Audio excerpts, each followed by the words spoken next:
Hi, so you are about to teach consonant LE, which means that you probably have already taught some other syllable divisions at this point. And this video is to help you fine-tune your planning as you are about to begin with your student or students.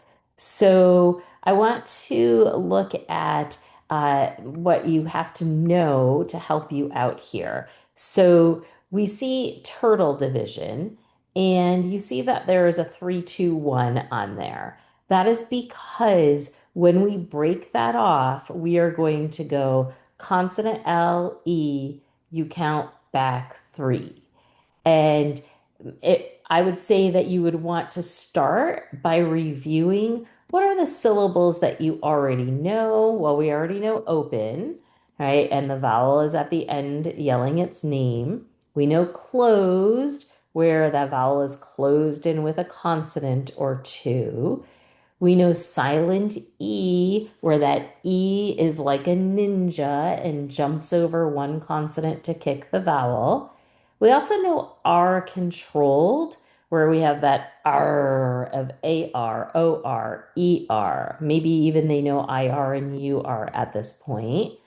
And they know these vowel teams, right? Where we're sending you out some love. They are partners. And maybe you've taught AIAY, OAOW. Maybe you've even taught some of those diphthongs like OIOY, OUOW. So they have a lot of knowledge at this point. They also know rabbits, tigers, and camels, regardless of what you are calling them. Basically, when you have two consonants between two vowels, or when you have one consonant between two vowels. So here's our next syllable division type, which is turtle. So a few things you need to know.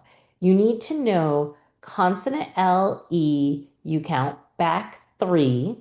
It's definitely more sophisticated. And when you do count back three, you are either going to have an open syllable, a closed syllable, an R controlled syllable, a vowel team.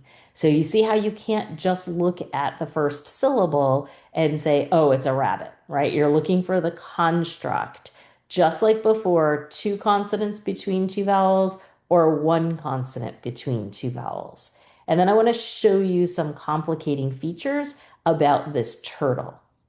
Your students also need to know that this is a terminal syllable, meaning that it's at the end. You're never going to find a consonant LE syllable at the beginning.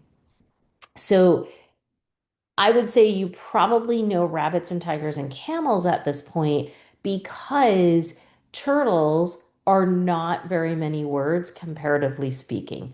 We're looking at about less than 500 words. So I think you definitely want to do those other syllable divisions first. And that's about 500 words, not including endings like ABLE and IBLE. In your card deck, you have two cards that look like this. When they look at that consonant LE card, my students usually say consonant LE, you count back three, or they say turtle.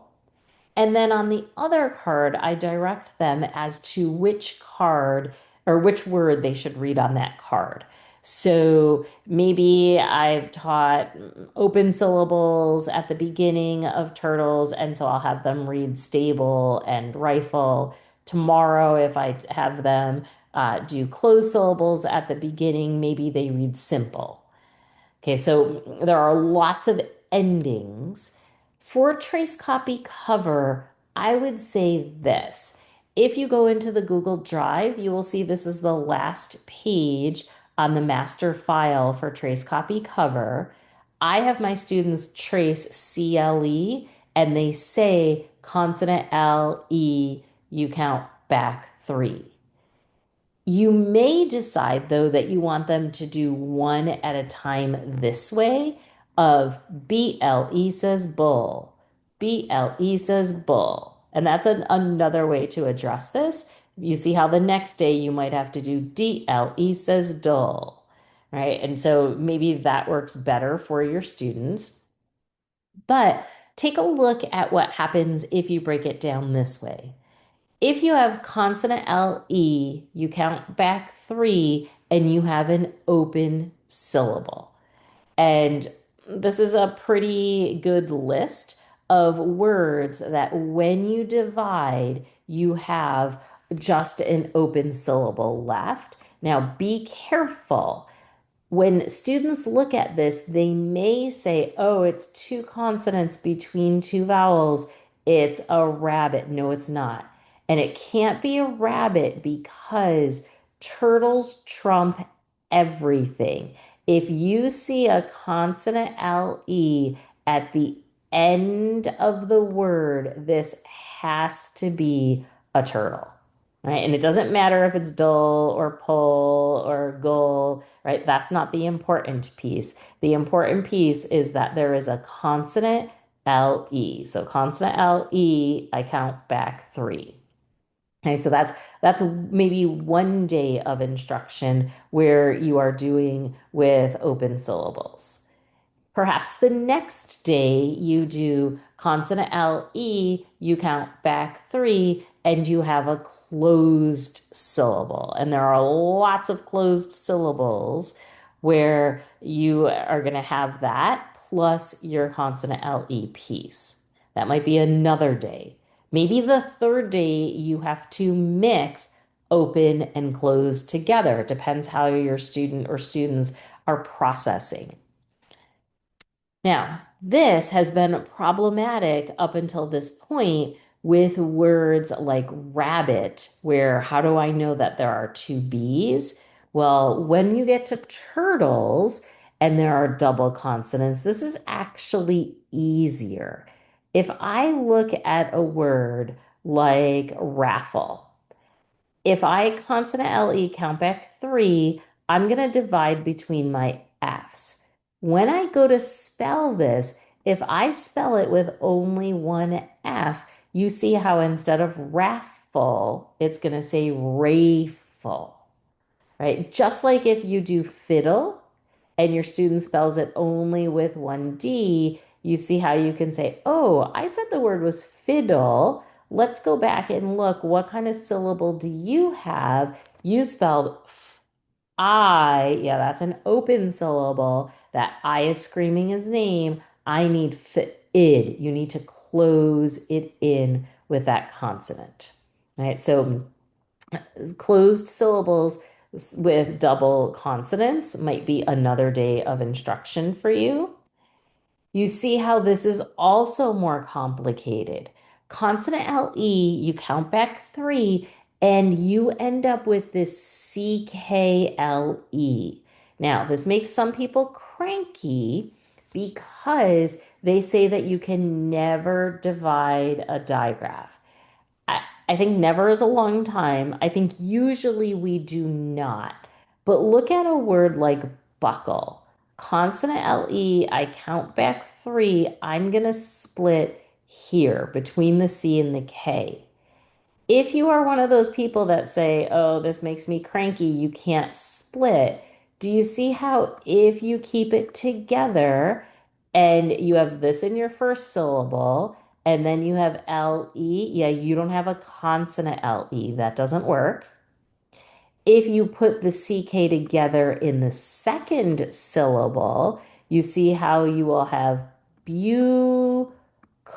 Well, you can't do that either because CK only comes right after a short vowel, and you have a long vowel in this, right? So that's not going to work either. You are going to have to split between the two. So that's going to be more complicated, right? And your students might need a day of practice with that, just like they may also need a day of practice with this TLE and STLE in particular.